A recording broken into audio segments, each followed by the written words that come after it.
What's going on, everybody? Woohoo! All right. I don't know why I do that woohoo every time. This is the only time I ever say woohoo is when I start this. Oh my gosh. Anyways, I want to now start making a mental note every time I start this. Anyways, welcome to the Watchtower podcast. Glad you guys could be here. This is episode 73, Made in China. This podcast is not made in China. I'm sure most of the equipment being used to do this is, but anyways, okay, we're already starting off very interesting tonight, so this is going to be this is going to be interesting. Anyways, glad you guys can make it. Glad you guys can join me, whether you are watching live or later. I'm glad that you guys are here. We've got kind of like what I put in my Telegram. We've got a spiritual warfare heavy episode today. We're going to be talking about the war machine economy that is getting ready to kick off in Israel.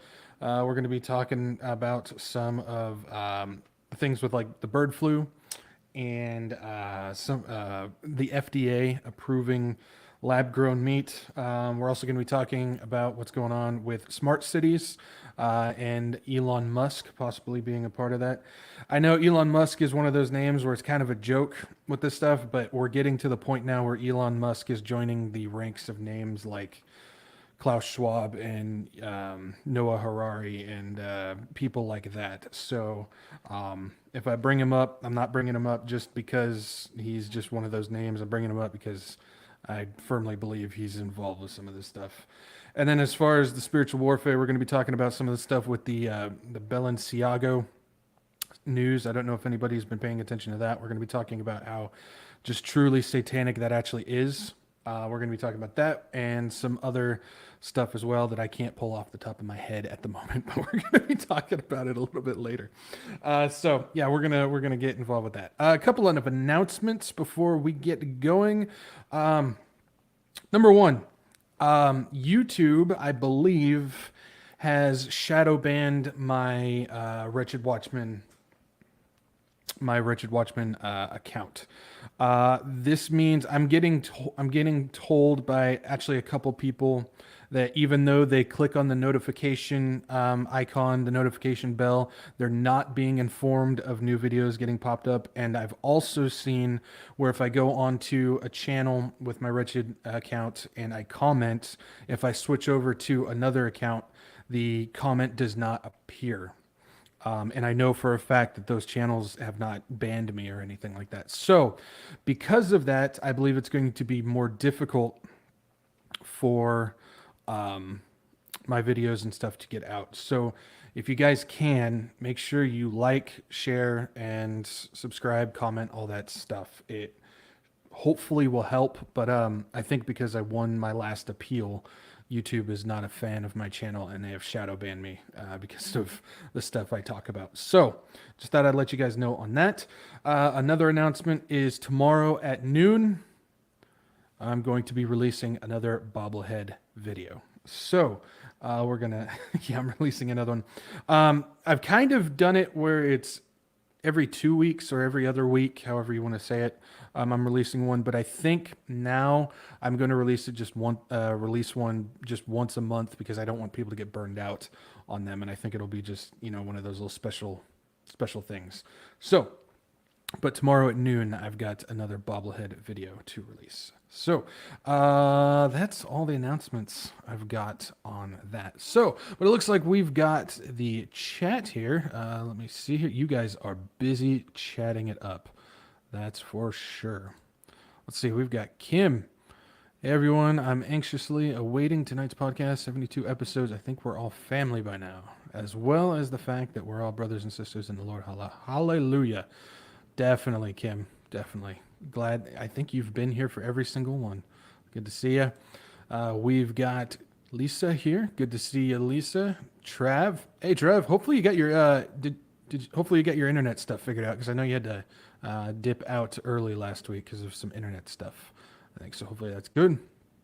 Now this world is here. Glad you're here. Moderate some of those bots. Make sure nobody's dealing with that. Sarah's here. Good to see you. Hey guys, I have no work this week. Well, that's not good. That's no bueno. Hopefully you're doing okay. Um, hopefully you're doing all right. That's definitely not good. I remember you posted that in the last comment you made. Um, yeah.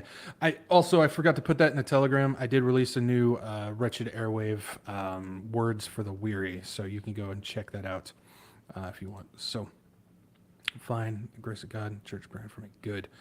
Okay, here we go with the woohoo train. Okay, guys, you don't need to be doing any of that. And then try, yeah, it's good now, good modem. All right, cool, good, good. Glad you got that figured out. So glad you guys are here, though. It's always good to see you guys in the chat doing that stuff. So, I think that's everything. I think we're gonna go ahead and get started with this. We're gonna get going. So yeah, first up on the docket, first thing we're going to talk about here is Israel getting ready to get the wartime economy, get the war machine going. I've kind of talked about it for the past couple of weeks, where there's been some serious escalation between Israel and Iran. There's been some, I guess, off the cuff strikes between the two, and things continue to get much more intense. Iran continues to work on their nuclear stuff. Israel continues to say that they're going to knock it out, but no moves have been made on that yet. But we are now getting a report that Israel is preparing to shift to a wartime economy to prepare for a strike on Iran. Senior military and political officials have begun suggesting that Israeli citizens prepare for what they're saying a massive change in lifestyle and economic policy.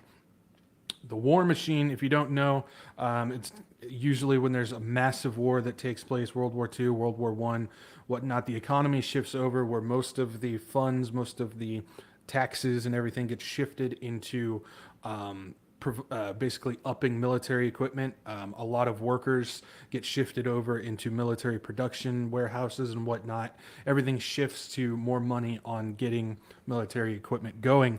And right now, the military officials and political officials of Israel are basically suggesting the citizens prepare for this. So this isn't just we're talking about it. This is a thing that may happen. They're telling the public, get ready because we are going to shift to this. So it sounds like they're getting ready for a full-on war, not just a regular strike. A strike against Iran's nuclear program will likely trigger a war with Iran and their proxy terror groups. So that's another thing that we have to remember on this is they may just go for the strike to take out the nuclear program, but what that's going to do is it's not only going to trigger a war with Iran, but it's going to trigger it with all of the proxy terror groups they have. You got Hezbollah, you got the ones hiding in Gaza, and all around the area. So this will be a multi-front war. And this is very important that we pay attention to because right now, Israel is pretty much surrounded by their enemies, even though they're living quite comfortably and secure. They're surrounded by the enemies, and there's going to be a multi-front war that could break out from this. Then there's the possibility that Russia and Turkey and Sudan and Libya could get drawn into this. Then you're looking at Ezekiel 38 at that point. So that is definitely a possibility from that. So this is definitely something to pay attention to, especially since they're preparing for it. Like I said, a multi-front war will cost, that's what we're looking at if this was to happen, is strike on Iran, multi-front war breaking out. And it will cost upwards of tens of billions of dollars is what they're saying. They're not giving a direct number, but as we know, this is definitely going to be costly to do it. Israel's next finance minister, because right now they're in the shifting mode of Netanyahu's getting his cabinet built up, so he's going to have a new minister of finance. We'll have the very first task of preparing the economy for war.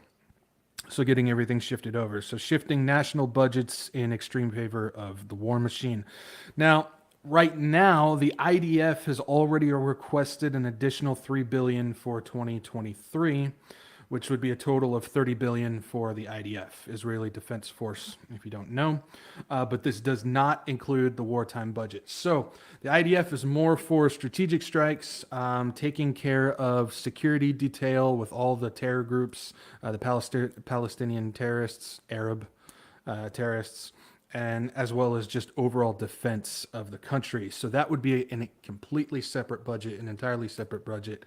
You're talking double, triple, maybe quadruple that to for if the war was to break out. So it would be getting heavily into that. So as of right now, we're seeing a lot of, like I said, unique off the cuff strikes between the two.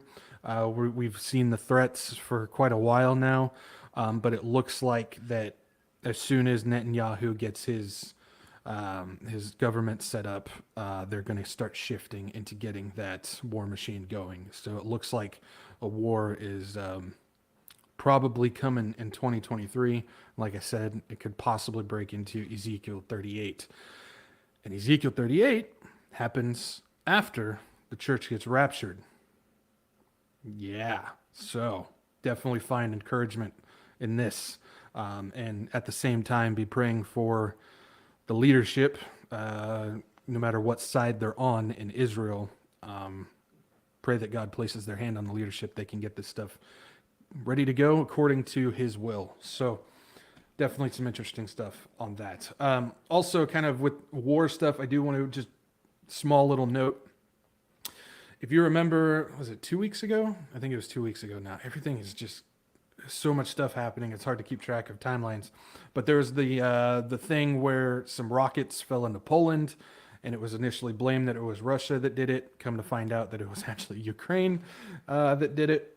Well, the AP, Associated Press, the first reporter who broke the news, he reported basically saying Russia fired on Poland. That was the very first thing to come out. He was fired. And I bring this up just due to the fact that he was a useless idiot. If you remember, we talked about a while ago or a couple weeks ago, I played a couple of videos from some CIA guys from the 70s.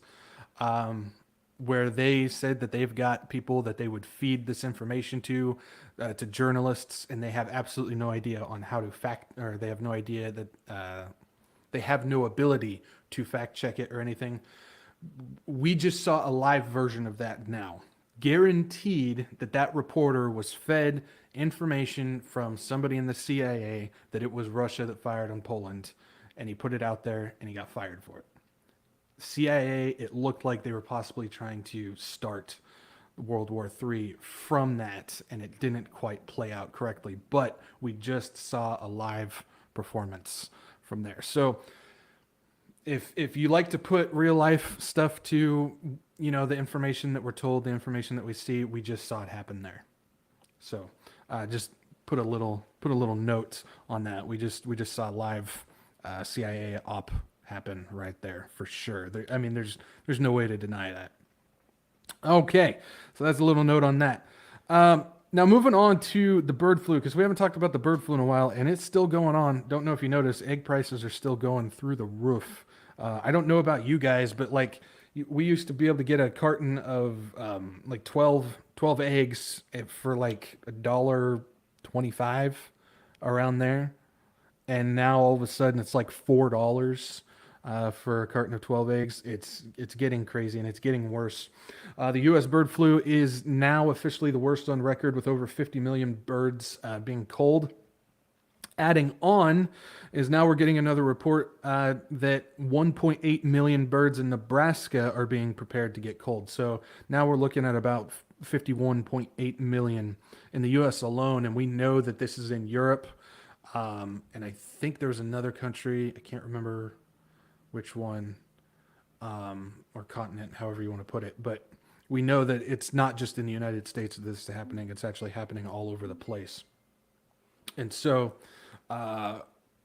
prepare for higher egg prices, more egg shortages. The grocery stores around me still have limits on how much chicken you can buy. You can only buy 2 per person. That's if you don't just go buy the chicken and then put it in your car and then walk back in and buy some more. But either way, we're seeing this bird stuff is not getting any better, which is just adding more to the famine, to the food shortages that we continue to talk about and they continue to report on. And we're not seeing it yet as a shortage. I mean, you're still seeing some shelves empty on some stuff, but it's more of the fact of the prices of it is going up. So we're still dealing with regular inflation, but then the food shortage inflation on top of it. The actual shortage part is coming. It's coming. It's just taking longer than I said. So I was wrong on timing on that. I will admit that. I'll own to it. I was wrong on timing, but the shortage is coming. We still know there's a holdover, and there's still shortage of grain and corn and all that stuff. So it's coming. When will we see it? I don't know. I'm not a prophet. So, all right. And sticking with food, the FDA has now greenlit lab-grown meat. So this isn't even like your plant burgers and your bug burgers and stuff anymore. This is just straight up lab-grown meat, and they're submitting straight to the WEF's sustainability agenda. This is where they're taking stuff, cells, and this other scientific mumbo jumbo, and they're growing what they're considering meat from this. It's disgusting how they're doing this. Only the Lord knows what is in there. So the FDA has greenlit it. The USDA inspected a company called Upside Foods, which is a company that uses cultured chicken cells to grow what they call meat. And they have approved the selling of this lab-grown meat product. As we know, there's people like Bill Gates and others who have stake, have money in lab-grown food products. But it's now we're seeing this. It's going to start getting to the point now where they're probably going to hide it, and we're not going to know if it's lab-grown meat or not. I mean, this is what they're going to be doing now, and it's probably going to be, hey, eat your lab-grown meat or eat your bug burgers. There's going to be no in between. And so FDA greenlit it. USD has inspected Upside Foods. So the FDA has granted a safety clearance for the mystery meat, and they issued a statement stating they have evaluated the information and they have no further questions at this time. They did not give any information on what questions they asked, how they inspected it, what the stuff is actually made of, how the product goes. They released absolutely no information. They just said they evaluated the information, they gave it the thumbs up, and they have no more questions. Guys, I've even seen a video where they grew a lamb in a machine womb. We talked months ago about how China is working on technology where they can grow babies in these mechanical wombs. Well, I just saw a video of them actually doing it with a lamb. They took just the cellular level of this lamb, put it in this thing, and actually grew it. I mean, you're looking at like the Matrix. I don't know if you guys have ever seen the Matrix, where the machines basically they took over. Spoiler alert: if you haven't seen the Matrix, it's been over what is it? That came out it's been over 20 something years. But spoiler alert: where the machines they're using humans as batteries. They keep them in these cells, and they use them as batteries, and that's when they're in the Matrix, it's kind of like the metaverse type of thing. Well, this is what they're doing with animals and whatnot. This is, people want to talk about how it's just science fiction, it's conspiracy theory and everything. This is really what's happening, and they're doing this with this lab-grown meat stuff. Then, if lab-grown meat's not your thing, going over to the bugs, we've got Washington Post then released an article suggesting Americans to eat bugs if they can't afford a traditional holiday meal. So they're saying because of the inflation, if you cannot afford to eat a regular meal like you normally would, to go ahead and start eating bugs. So Washington Post continues to push this. The title of the article, if you want to read it, is "Salted Ants, Ground Crickets: Why You Should Eat Edible Insects."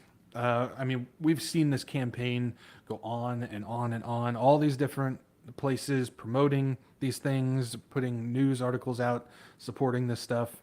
And what we're seeing is a giant push using kids. In this article, they even use kids, basically saying the children, this girl, I think she was, what, 9? She said, oh, it wasn't that bad. It tasted like kettle corn and whatnot. They're using these kids. And we're seeing it all over the world, too. I've posted videos where in Australia, they're feeding like mealworms to kids, telling them how good it is and how much better it is for them than regular meat and whatnot. I've posted videos in the UK where they're interviewing kids after giving them bug chips. And they're talking about how it's better for you than regular potatoes and regular food and all that stuff. I mean, they're using the kids. Not only are they indoctrinating the children and getting them to jump on board with this, getting to them early, but they're using the kids to push it on their parents.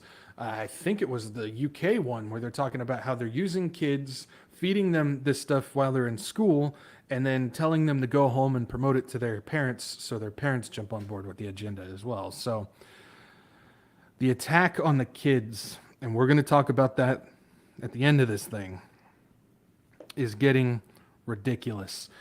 And I haven't brought it up in a while, so I just want to reiterate it. The reason why we talk about this lab-grown meat stuff and the bug burgers and stuff, not only is it disgusting, and it's part of the agenda that's coming, but it is biblical. It is biblical, and it comes from 1 Timothy 4, 1 through 3. It says, now the Spirit expressly says that in the latter times some will depart from the faith, giving heed to deceiving spirits and doctrines of demons, speaking lies and hypocrisy, having their own conscience seared with a hot iron, forbidding to marry, and commanding to abstain from foods which God created to be received with thanksgiving by those who believe and know the truth. And every time I get on stream, my nose really itches, and I don't know why. It's just one of those things like woohoo, I guess. But the part right there, it says forbidding to marry and commanding to abstain from foods which God created. Basically, what, if you want to take that down to the basic text of it, is food made for human consumption. It's food that we're supposed to eat. We have domain over the animals of the planet, and we're supposed to use them as food. That's how it goes. The bugs is not a part of that. The bugs are not fit for human consumption. There's actually some serious pathogens and stuff in there, and actually extended eating of bugs will decline one's resistance, or it declines one's body from being able to use antibiotics. Antibiotics become less useful for the body because of whatever is in the bugs doing it. It could be very deadly, and they continue to push it. We know they have an agenda that I can't speak of on YouTube, which that would play into not only just the fact of controlling, but that agenda involves numbers. You can go from there. But it is biblical. So not only is it disgusting, not only is it a part of the agenda that they want to do, but it is biblical and prophetic. And in the latter times, they're going to command people to abstain from the food which God has given it to us. So it's very important to pay attention to something like this, even though a lot of people make a joke out of it. It is fun, to kind of do that. So let's see. What is it? Oops, wrong button. What is this? Okay. Trav, what's the passage I want to highlight in my Bible? It is 1 Timothy 4, 1 through 3. 1 Timothy 4, 1 through 3. Yeah, it's biblical on that. So, okay, so that's enough of the bug stuff. And we're going to take a look at some natural events going on. There's been some quakes going on, not as much as the past couple weeks, but there's been some quakes. 6.1 quake in Dusi, Turkey. I don't know. It's got the U with the weird lines on it. I don't know. We're just going to call it Dusi or Dusi, Turkey. 5.7 quake in Honiara, Solomon Islands. 5.6 quake in Pagan Mariana Islands, or Pagan. I guess that's like pecan or pecan, however you want to do it. Tomato, potato, potato. I don't know. 5.9 quake in Lajes das Flores, Portugal. I don't know. I don't speak French. 5.4 quake in Severodvinsk, Russia. You got to do that with like the Russian accent. Severodvinsk. I don't know. Russia. And then there was a 5.6 quake in Hangaroa, Chile. As of Sunday, we got 45 volcanoes erupting. 10 in North America, 6 South America, 1 in Europe, 3 in Antarctica, 3 in Africa, 14 in Asia, 8 in Oceania. One of the big ones is happened on Sunday, which was the eruption of Hawaii's Mauna Loa volcano. It is the first time it's erupted in 38 years. As of right now, shelters are being opened for those affected as the lava continues to go. I believe they actually declared an emergency because of this. When this thing erupted, lava launched over 100 feet into the air. At first, it wasn't hitting any populated areas, but I believe right now it is now starting to hit those spots. If I'm wrong, I apologize. But that's what's going on with that. So I'll continue to keep you guys updated. I think there was a flood somewhere. I forgot to put it in my notes. It just popped into my head. I think there was a massive flood somewhere. I apologize, guys. I don't remember where. But I know a lot of people were affected by it, and I forgot to put it in my notes. Sorry. I try my best. I try my best. After, I'll look it up and I'll put it in my Telegram. I'll do that. Totally forgot to do that. My bad. Okay. Yeah, that's all I got on that. So we're going to go ahead and move into the smart city stuff. We're getting some information coming out as far as smart cities.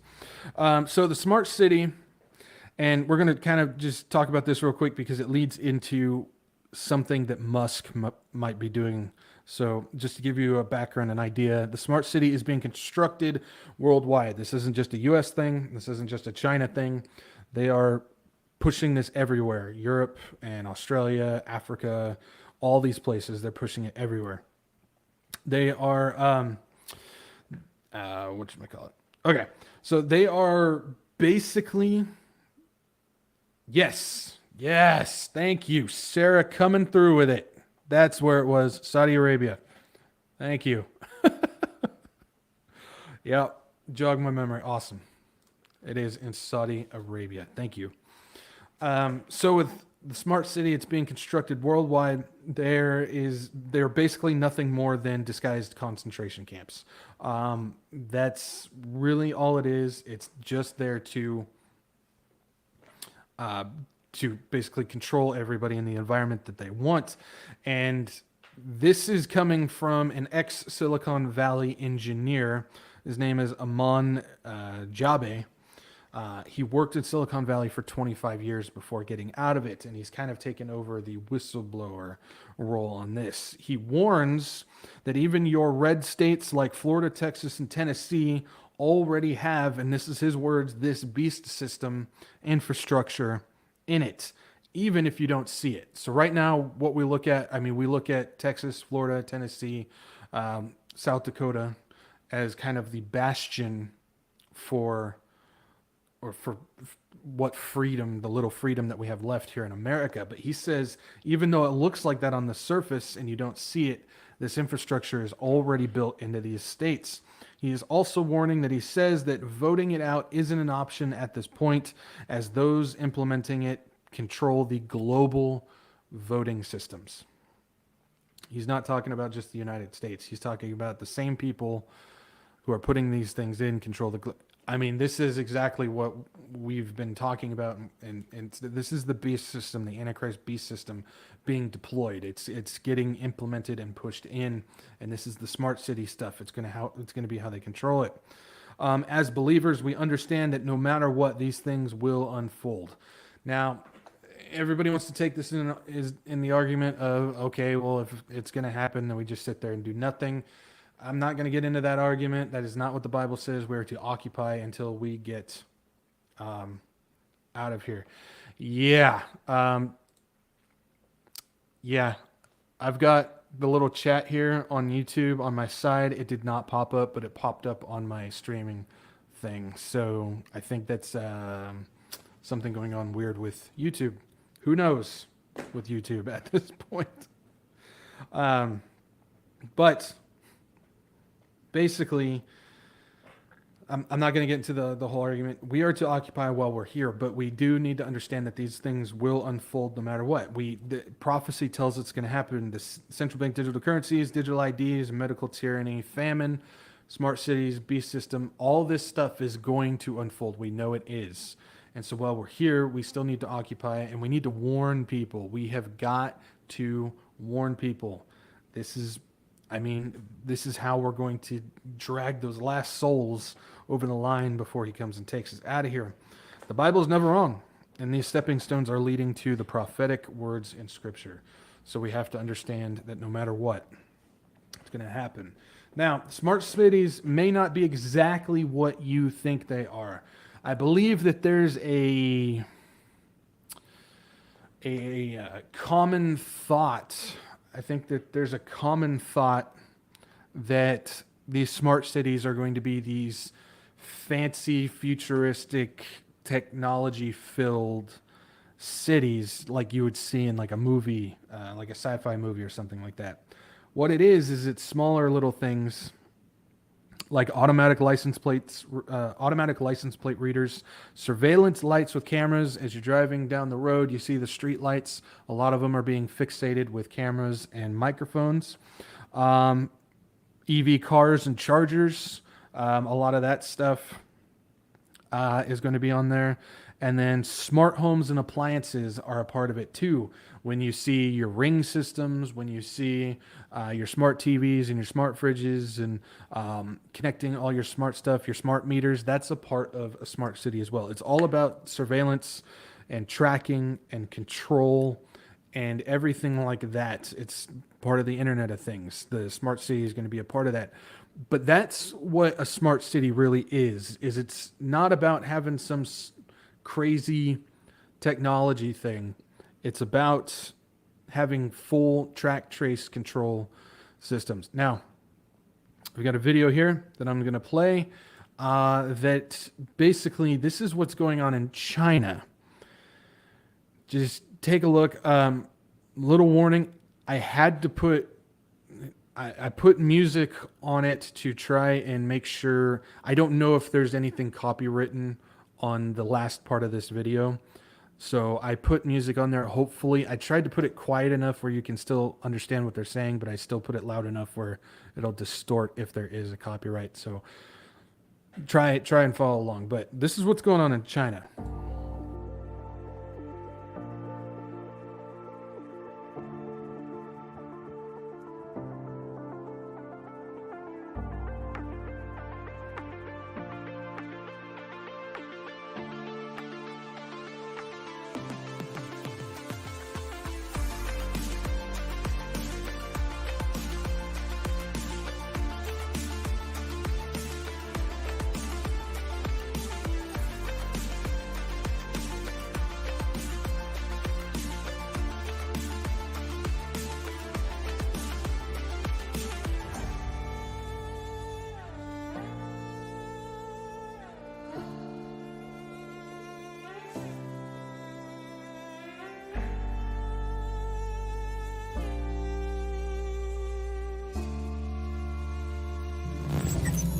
China has completely de-emphasized privacy and freedom of movement during the pandemic.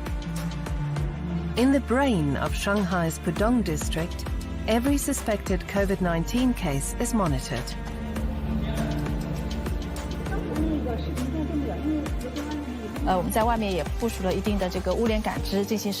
We installed a network of sensors in front of apartments. When the door's sensor registers people leaving the apartment in violation of the rules, we're alerted. District staff and the health department are then informed and can respond quickly. What's technologically possible is carried out with little regard for people's privacy. Even those who do not dispose of their trash properly are recorded. Residents who aren't following the rules are captured on camera, from 3 different angles. The so-called brain acts swiftly.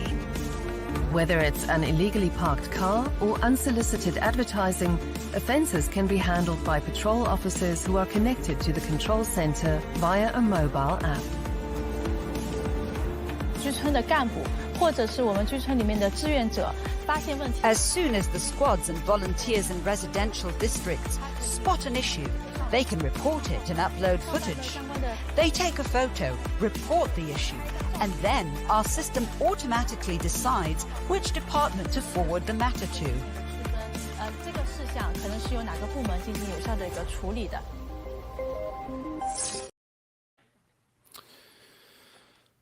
Yeah, so that's what's going on in China. That's a small, very small taste. And as Not of This World says, welcome to the beast system.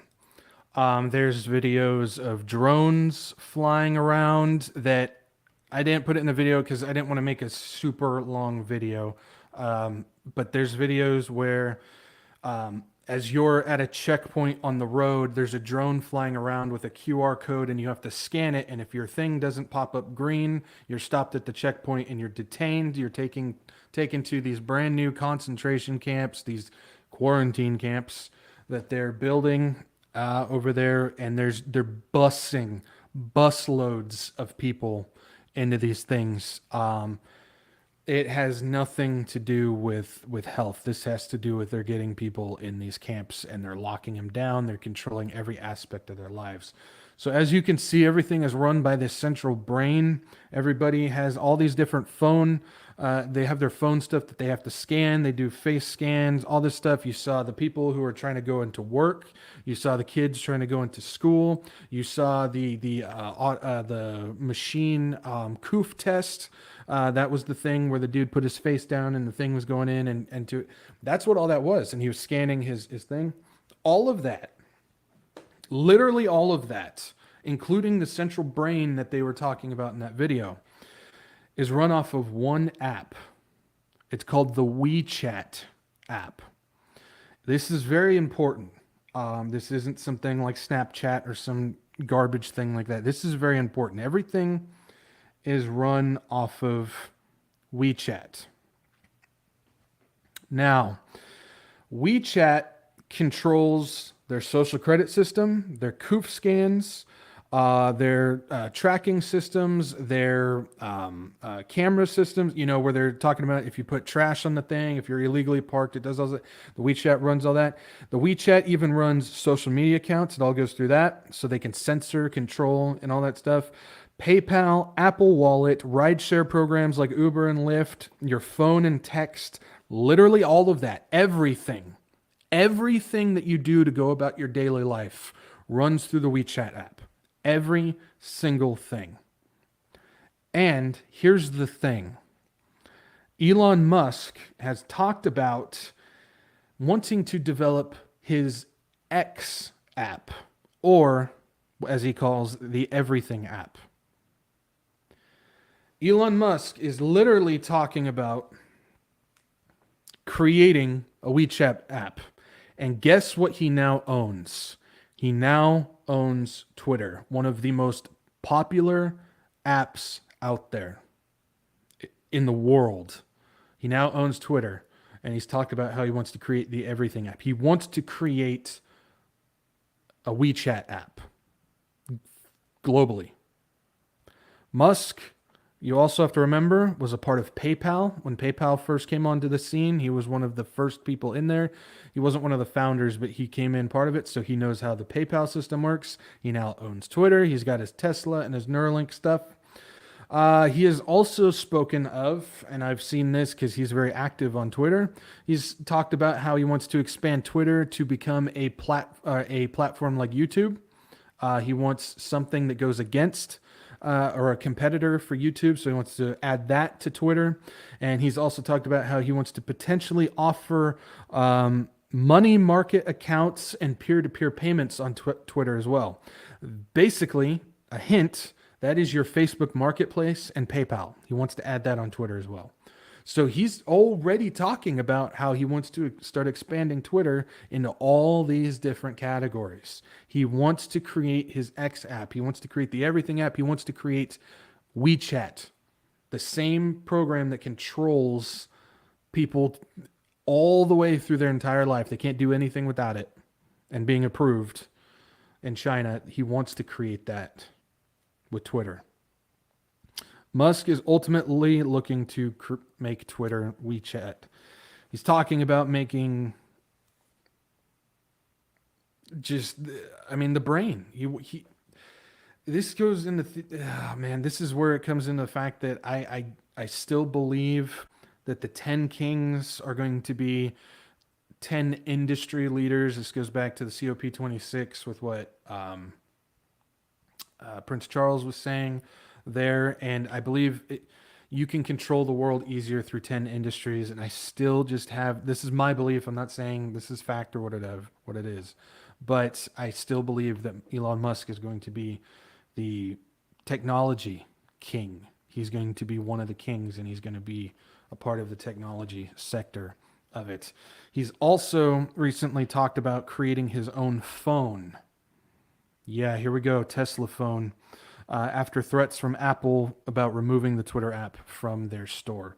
So he's already talking about creating his own phone. So if he's got his own phone with the everything app on there, he's got the car, he's got the brain chip, he's got the phone, he's got the WeChat everything app. Guys, he's not your friend. He can talk about freedom of speech and supporting Trump and DeSantis and all this stuff all he wants. But you have to remember, if this plan of getting everybody to conform and get into this thing is going to work, they have to have people on both sides. You have to. And Elon Musk, he's a transhumanist. I mean, just taking it down to the bare minimum, the bare bones, he's a transhumanist. I mean, his father was convicted of that. I think he got seriously in trouble because of his transhumanism stuff. And Elon Musk is the same way. He's talked about things that I can't talk about on YouTube. I've got an Elon Musk video on Rumble. Go check that out. But he's not your friend, and he's talking about creating exactly what China has. That's what he's trying to do. So don't be surprised to see more and more of Musk adding to Twitter just like that.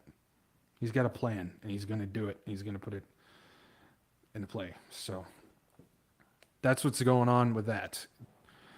I see so many people talking about how great Musk is, and I'm just, guys, don't be fooled. Days of deception. He's a part of it. He's a part of it. So that's all I got on that. So, okay. We're going to get into spiritual warfare of this stuff. Every rare once in a while, I need to put a warning on this. So I'm going to put a warning on this next part. This involves the Balenciaga. I think that's how you pronounce it. Balenciaga stuff. It's a fashion company. I am going to put a warning on this just before I even get started, just to be, just to be upfront. When I was doing research on this stuff, I saw things that I wish I hadn't. And I'm being serious. I saw things that I wish I hadn't.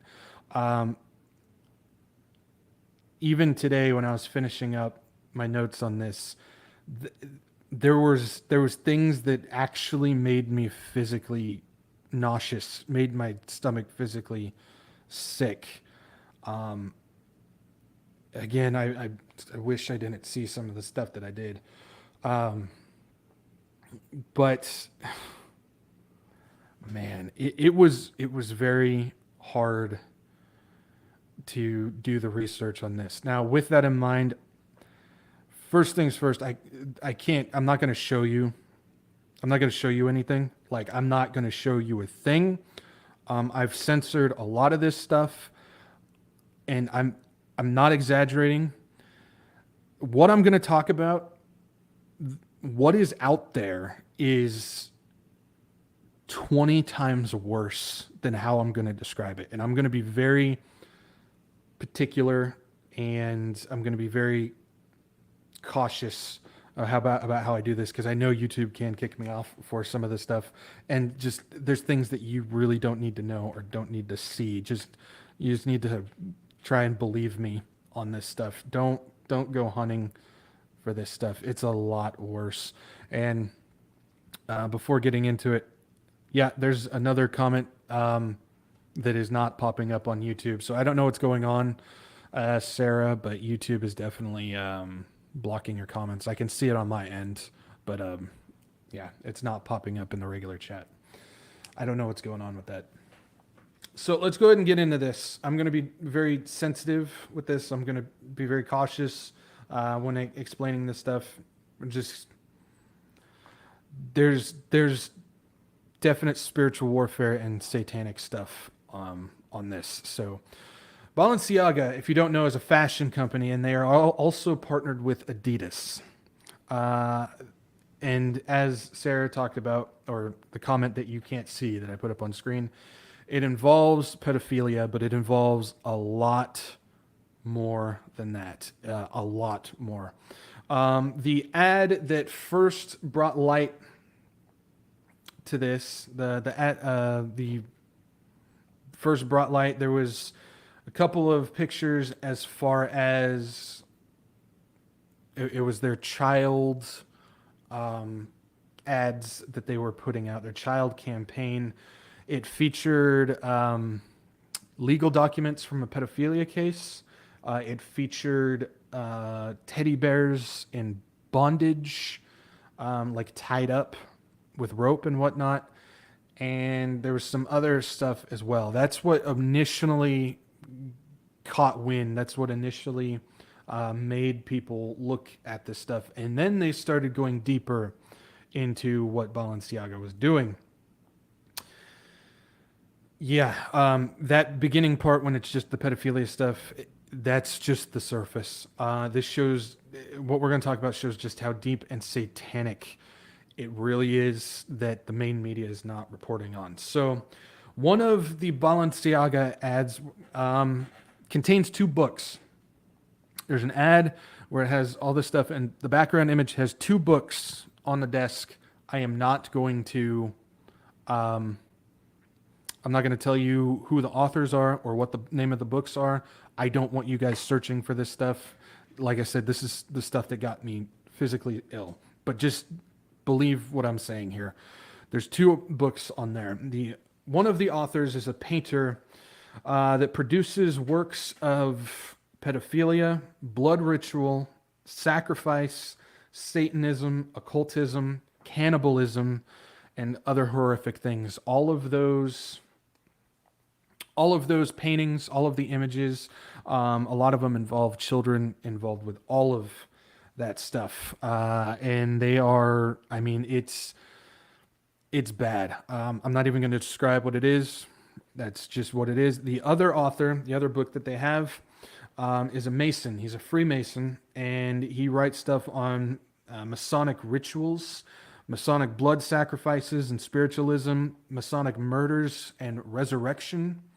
I know a lot of people think, oh, the Freemasons and Masonic clubs, the Shriners and all that stuff.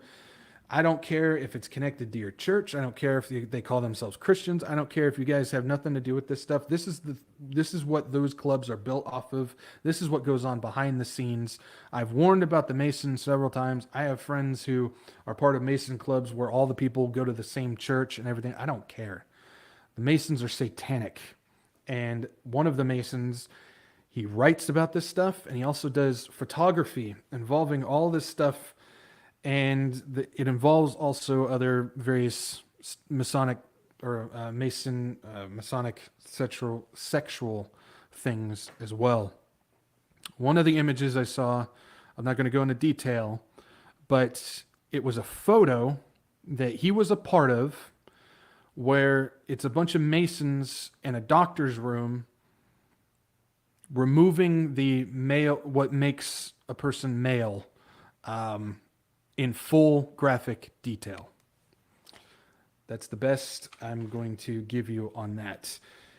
And this is a part of masonry, Freemasons, and all that stuff. And one of the books on the advertisements was from this author. Now, one of the top designers for both Balenciaga and Adidas had her Instagram searched before she locked it. Something that we've seen as soon as this stuff started coming out, all the designers and the photographers and people involved started not only locking their Instagram accounts, but they started wiping pictures. They started deleting their accounts, getting rid of it. Well, some people managed to snag some pictures from this top designer before she went and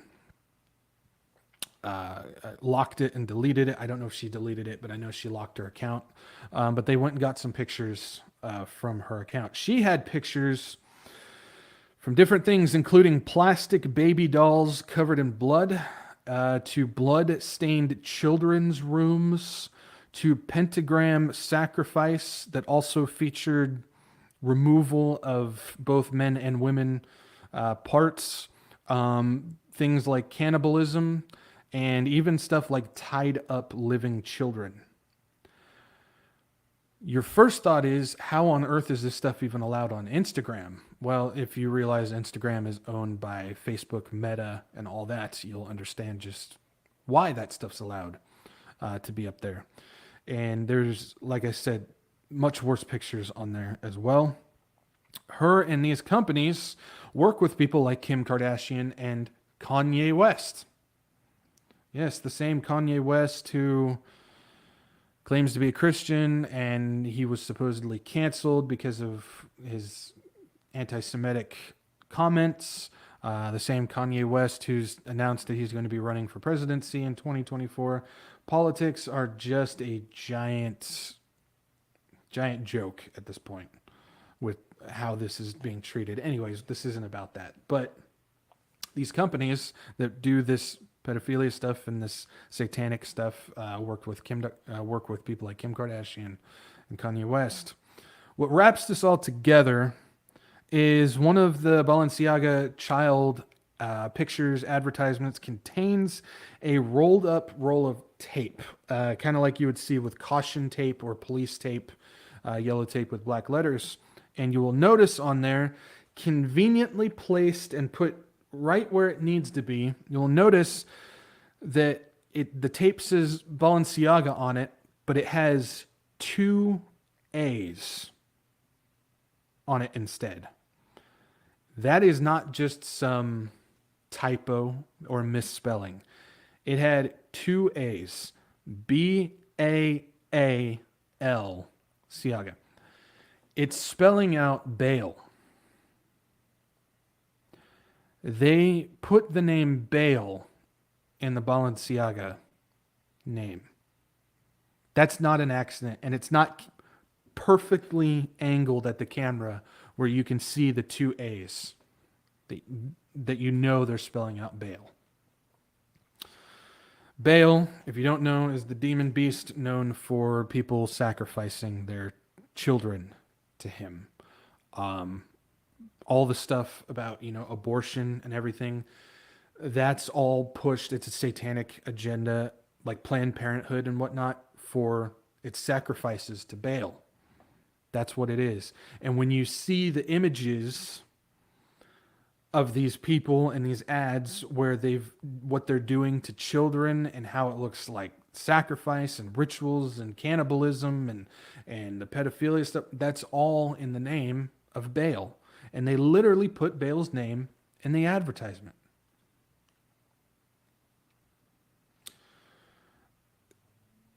This is part of the satanic nature of where we're at. We've seen it with a whole bunch of different stuff.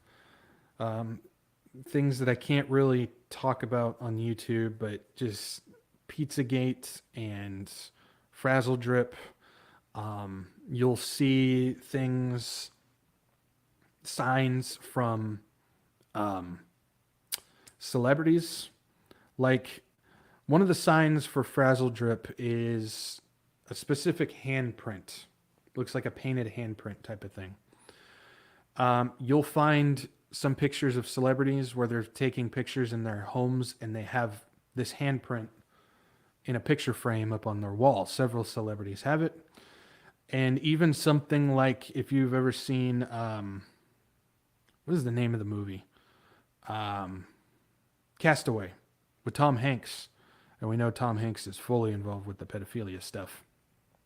But the Wilson ball that has the red handprint on it, that's a Frazzle Drip sign. This is legitimate. This is not some whacked out theory. This is a real thing, and it all has a satanic nature to it. It all has satanic nature to it. Just a little note, if you want to know, Balenciaga is owned by a company called Kering, Kering, Kering. Kering also owns company like Gucci, Puma, Volcom, or they just recently sold Volcom, but they're a part of it. YSL, Thomas Mayer, Altuzara, and others. You can go and look at all the companies that they owned. So it's not just one designer. It's not just one photographer. It's not just one company. It goes all the way up. This stuff goes all the way up. And it's very satanic, and it's all about getting to the kids. We're also seeing an increase in pedophilia stuff, like the movie that we talked about not too long ago, where it was an android girl. It's all about more and more publicity of this stuff. It's about trying to get acceptance. We're entering into, I from what I understand of the time, I think we've surpassed Sodom and Gomorrah at this point. We are way past that, in my opinion. That's just my opinion. I haven't done a whole historical breakdown of that time, but we are in some bad stuff, and it's all about trying to create this more public thing. And they get their giggles, they get their enjoyment from going public with this stuff. They know they can't be caught. They know they can't get in trouble for this stuff. They're going to be let go. They don't care. So I think it's not only an arrogance thing, a pride thing of being able to do this in public more, but I also think it's it's something that Satan wants. He wants this stuff to be more public. He wants this stuff to be more seen by more eyeballs. He wants it to spread, this evil stuff that's coming from it. And with that, we're even seeing things like a recent play that's being put on called Downstate, which is about shaming the harsh punishment and inhumane shame thrown at pedophiles. This play, I think it's off Broadway. I think where it's not on Broadway, but it's like the next tier down. I don't know how all that theater stuff works. That's not my area by any means. But it's off Broadway play called Downstate, and it's all about giving trying to defend pedophiles, saying that it's inhumane shame and punishment, and it's too harsh how we treat these people who are involved with that stuff.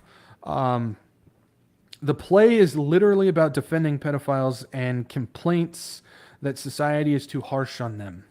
It's about defending them. The Washington Post, here we go with the Washington Post again. They just talked about bugs. Now they're talking about this.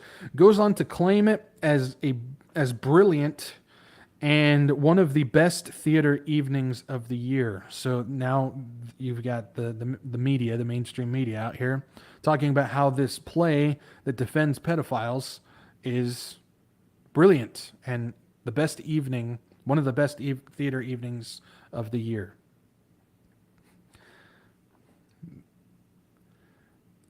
This spiritual war that we're in for the children it's beyond what any of us, and I'm including myself in that, can even imagine. we're seeing the tip. Sadly, we're seeing the tip of the iceberg when it comes to what is going on with these kids and what they're doing behind the scenes, the satanic, demonic things that they're doing. Epstein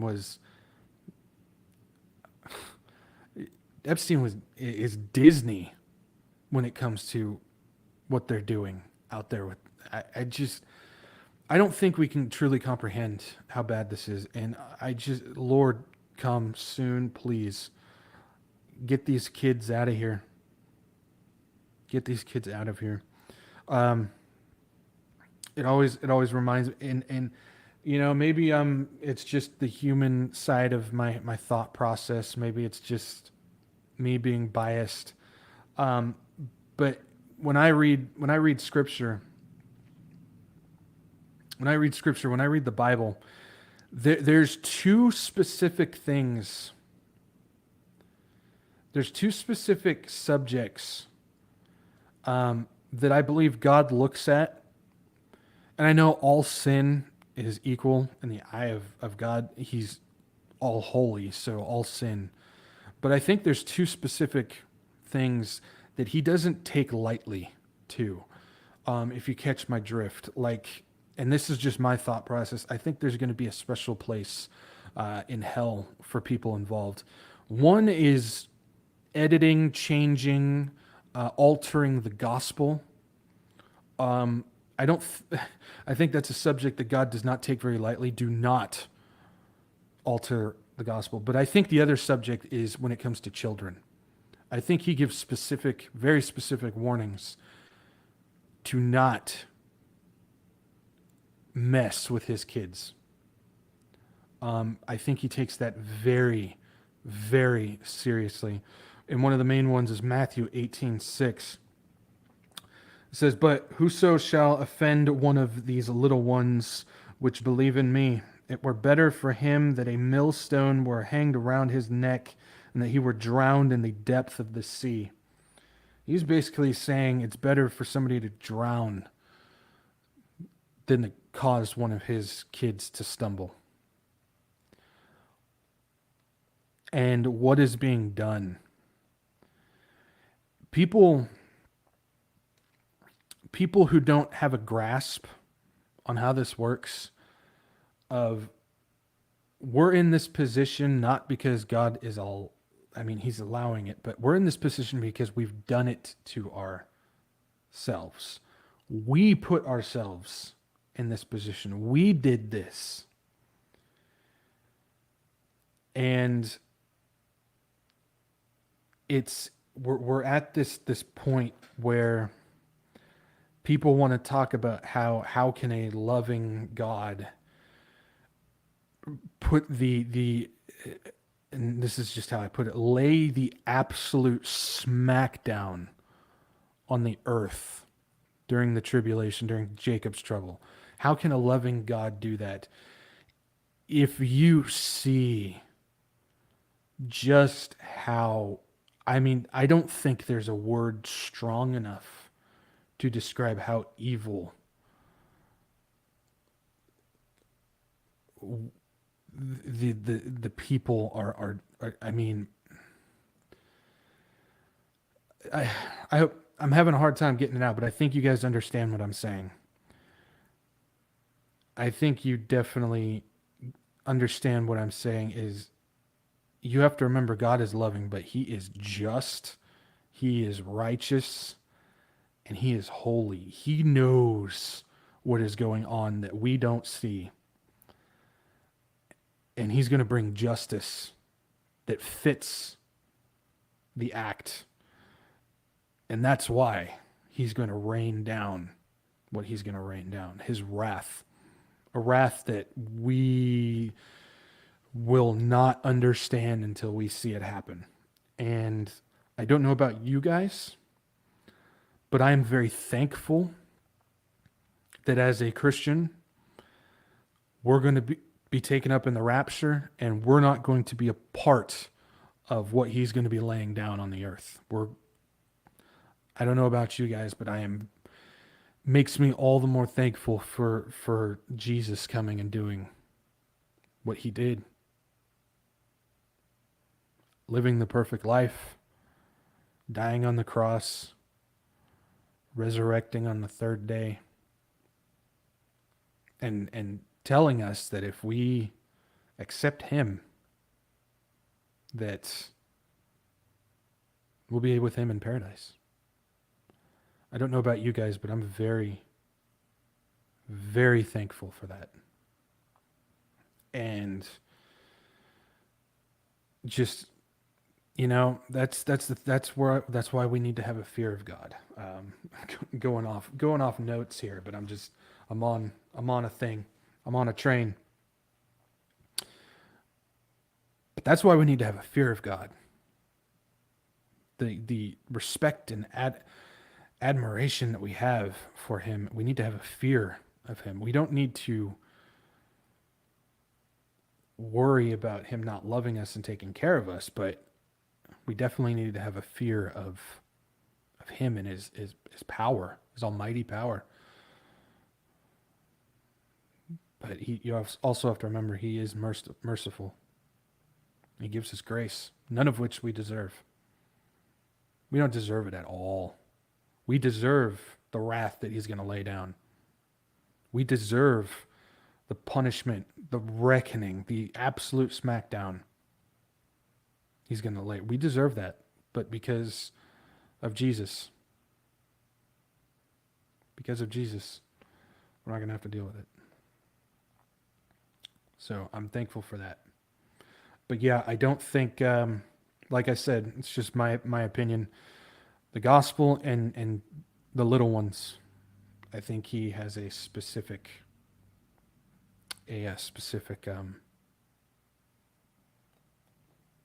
fondness of. That's not really the word I was looking for, but it'll work. I think those two he specifically tells us not to mention or not to mess with. And I'll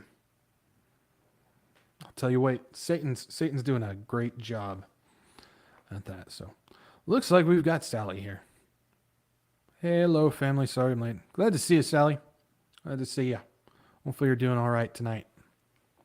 Okay, let's go ahead and finish this off with a couple of last things. We're almost done, guys. So I came across an ad recently, an advertisement. And it's for a surrogate company called... And yeah, for real. A surrogate company called Tammuz Family.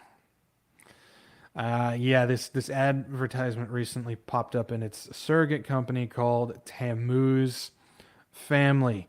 The ad featured a gay couple with a couple of babies. But that's not, as bad as that is, that's not the point. That if you... A lot of people may not register this. They may not connect the dots. The interesting part of it is the name of the company itself, Tammuz. Tammuz, if you don't know, Tammuz is part of the unholy trinity from Babylon. The unholy trinity is Nimrod, Semiramis, and Tammuz. Now, if I talk about Semiramis all the time. I don't talk about Nimrod and Tammuz very often, but they are just as important. Semiramis, if you don't know, Semiramis is mystery. She's mystery whore of Babylon. She's mystery religion. That's who she is. That's it stems from Babylon. Comes from that time, and she's part of that. But Nimrod, I've talked about him a lot during the One World Religion series that I did, and I also brought him up during the Commonwealth Games because they basically did a giant show with Nimrod, Semiramis, and the Tower of Babel and everything that they did. Well, Tammuz is the illegitimate child, pretty much, from Semiramis, who Semiramis claimed to be Nimrod reincarnated. Basically, when Nimrod died, Semiramis went and got pregnant, and she had Tammuz, and she claimed that Tammuz, this child, was Nimrod reincarnated. Basically, Tammuz is the representation of the Antichrist. And this surrogate company named themselves after Tammuz. Now, a lot of people are saying, well, Tammuz, that goes to the Mesopotamian god and whatnot. I'm not going to go in depth on this. Check out the One World Religion video. I've got it on my channel. It's a 2-part series. It's the first one I talk about this stuff. I'm not going to go in depth like that, but like I said, people think Tammuz, Mesopotamian god. All of the religions out there, all of their gods, all of their symbols, all stem from the unholy Trinity and the Tower of Babel in Babylon when that first took place. Everything stems from that. And that's why Semiramis, she's mystery, she's mystery religion, one world religion, she's part of it, because it all comes from that. Everything is going to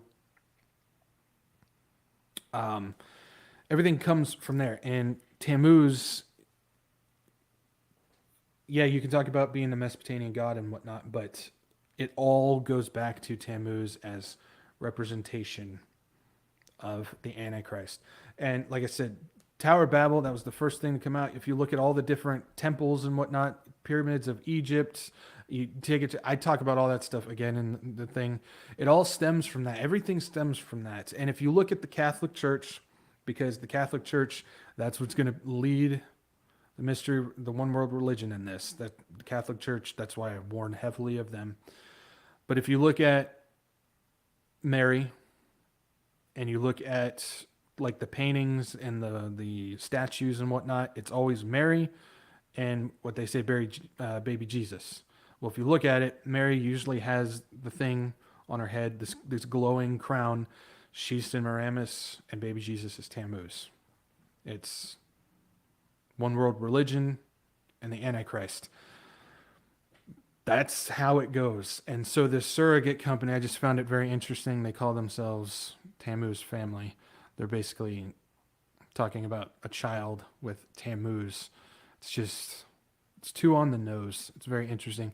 I mainly bring this up because there's a lot of symbolism, a lot of representation, a lot of this stuff out there that if you don't know, you'll pass right over it and not even recognize it.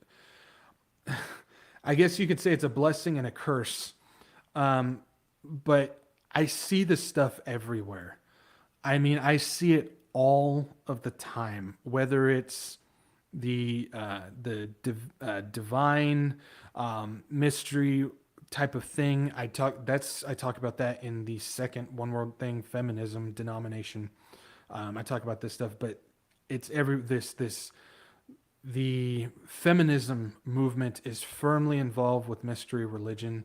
I talk about how it's biblical that when God's structure, God's family order, we are equal in the eyes of God, but we have different roles. And when we start transferring roles and we start taking roles that we're not supposed to, you start getting not only this genderless thing, which I talk about all the time, specifically with the modern church, with their worship leaders and how they do it. You can't tell who's who, and it's a blending of genders and all that stuff. But you start taking over roles, like I talked about. I can't remember the exact passage, but God puts judgment on people when women take the leadership roles. That's why we talk about in church, women aren't supposed to lead men, and there's specific roles for everything. That's God's order. But society has now twisted that, and it's put it in this thing of, well, the men are keeping the women down type of thing. Well, as soon as women start taking over roles that they're not supposed to, men start cowering to that.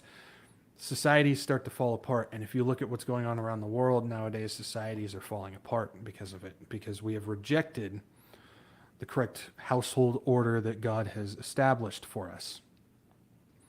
And so the feminism movement, you start seeing that stuff everywhere. And if you don't know about it, or you're not paying attention, you'll just pass right over it as some political thing. And that's the other aspect of, as far as the days of deception, that I like to talk about a lot too, is a lot of this stuff gets passed off as a political issue when in reality it's a spiritual issue. This whole feminism movement is part of it. The gender stuff is a part of it. The racism stuff is a part of it. It's all become a political issue when in reality it's a spiritual issue. And as far as the racism thing, it's not what you think. I talked about that. What was it? I did a clip video I talked about how Hillsong was doing it. You can go and find that if you're interested. But all this stuff, these are actual spiritual issues.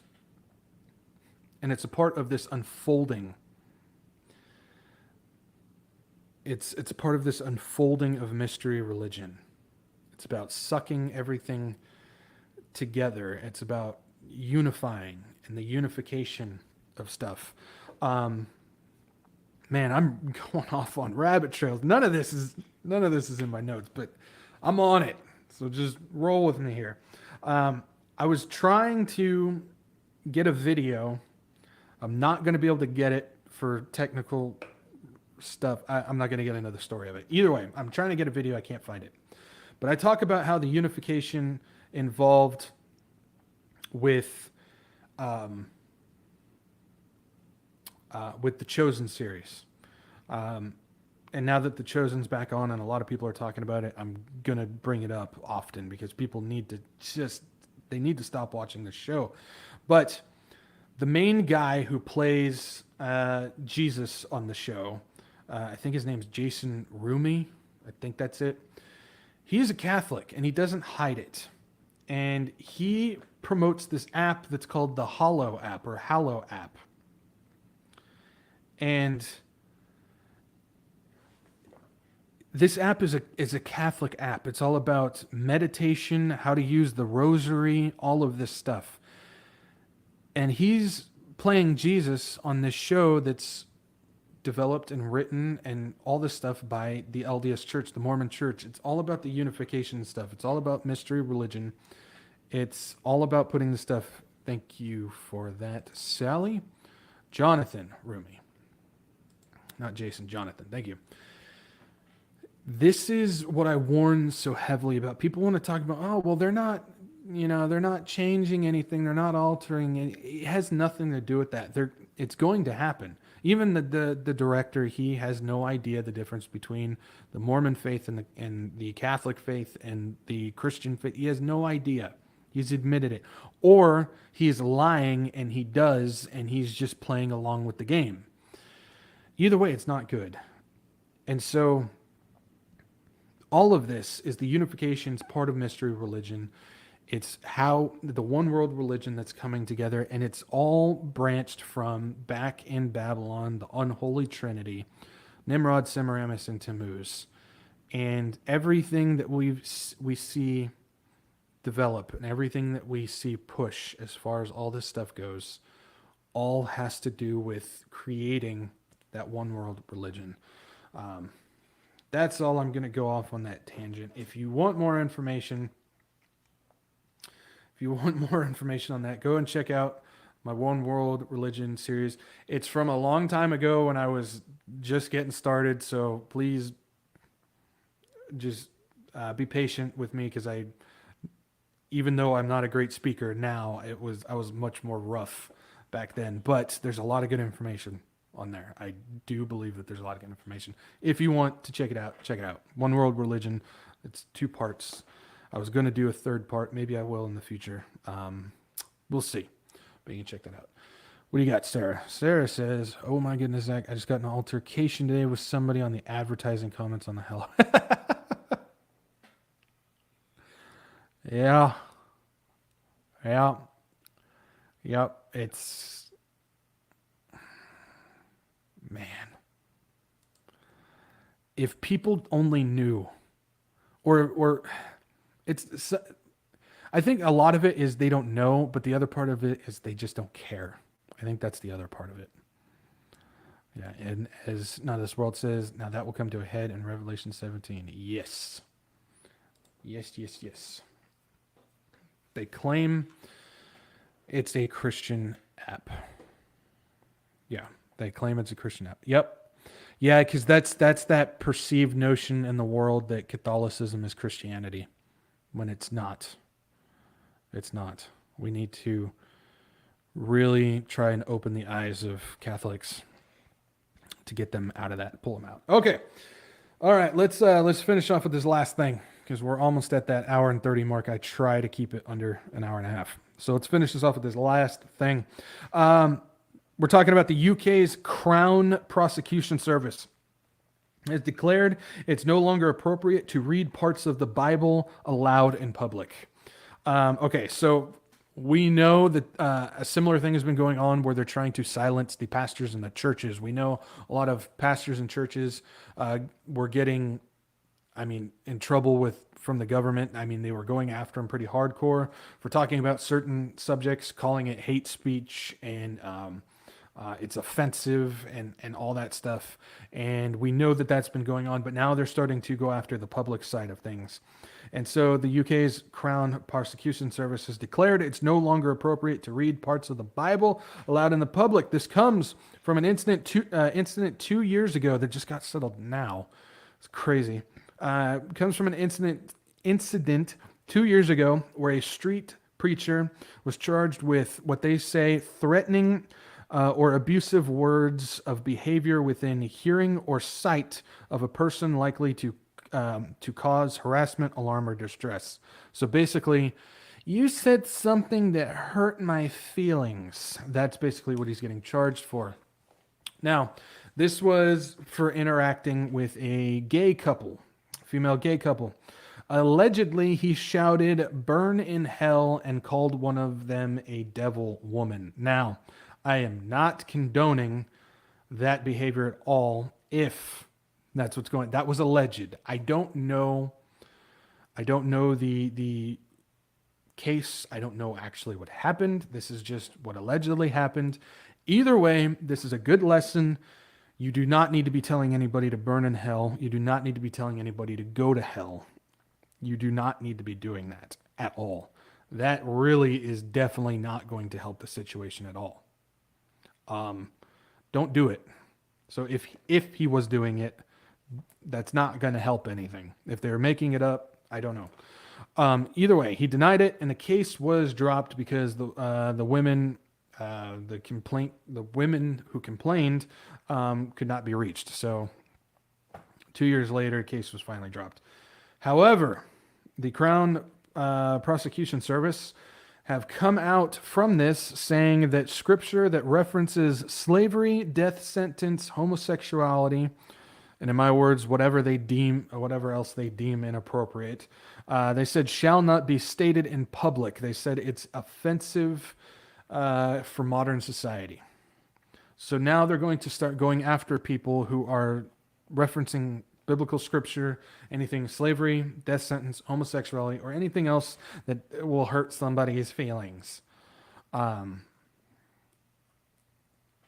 This is part of the censorship, and it even folds into the title of Made in China. We talked about that with what's going on with Smart City and Elon Musk and all that stuff. But this also folds in line with that, where this is what's going on in China. They are censoring. They are saying that you can't, even over there, you can't even own a Bible, and you can't even talk about that stuff and everything. This is the stuff that we've seen in China and the Muslim countries and stuff, where everybody was saying, oh, that will never happen here. Well, guess what? It's starting to creep in Europe, and it's starting to creep in the United States. The two places where that said, oh, that'll never happen. It's starting to creep in. It's coming in. Remember, they're already going after the pastors and the churches. Now they're going after the street preachers. It's coming. Don't be shocked if all of a sudden you go on your Apple or Google store and you can't find a Bible app. I'm sure you'll be able to find the Hallow app. I'm sure they won't get rid of that. But as far as a regular, New King James, any translation that hasn't been altered, good luck finding that. That's coming. It's definitely coming, and we're seeing this happen now. So that's all I got on that, guys. Yeah. So just finishing this off. we're in some serious spiritual warfare right now. I know the past couple weeks I've really been, talking about a lot of the technology stuff, the economy stuff, and everything like that. And like I said, it's very important that we do cover that stuff. But you got to understand that this is a spiritual war. You may not see it around us, but there is a major war, a major battle being fought all around us in the spiritual realm. And I mean, we're in it. We're in it. And they're coming after the kids. And the best thing I can say is it's our job to stand between them and the children. It's our job to take the hits. It's our job to block whatever is coming after the little ones. We have got to be a wall for that. We just have to, because they're coming after us, but my word, what is going on with what they're doing to the children? It's horrific. Like I said, the past couple days I've seen things that I really, really wish I did not see. And I know there's things 20 times worse going on. We've got to stand in the way. We have to. From the unborn to the little ones, we've got to stand in the way. We have to. We have to. All right, guys. That's all I got. I'm going to leave you there. So, like the usual spiel, like, share, subscribe, all that stuff. Like I was saying before, YouTube has shadow banned my account. So it's going to be a lot harder to get this out. So make sure you share if you want. I'm not going to say no, but if you can, or if you want to, share videos, share the podcast. You just mention the channel in a comment or something if you want to, because YouTube is definitely not going to spread my content out there because, like I said, I'm shadow banned. They do not like what I'm saying. So if you can, do that. Like, share, subscribe, all that stuff. Tomorrow at noon, new bobblehead video. So be on the lookout for that. Also, if you feel led to, there are donation links down below: CashApp, Venmo, Give, Send, Go. If you feel led to support the ministry, always appreciate that. Also, make sure you follow me on Odyssey, Rumble, and Telegram.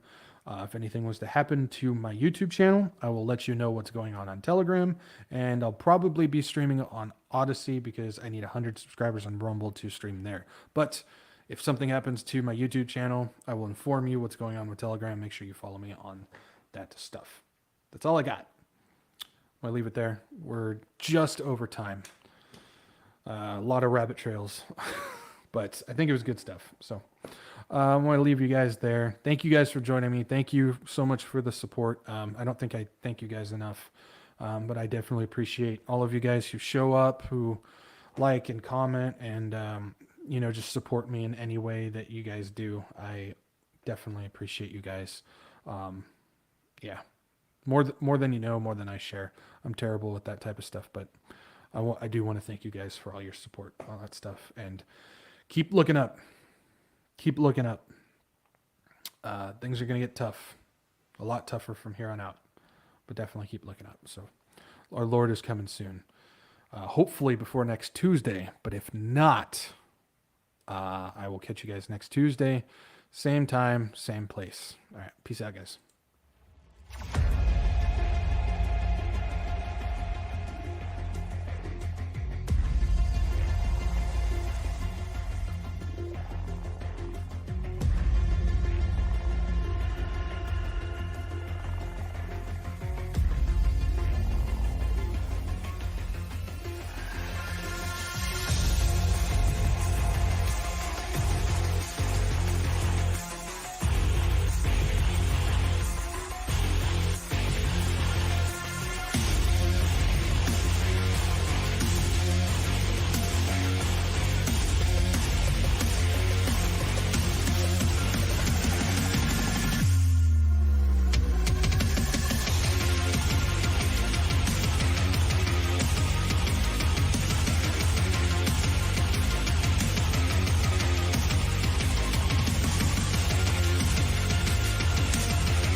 You're still here?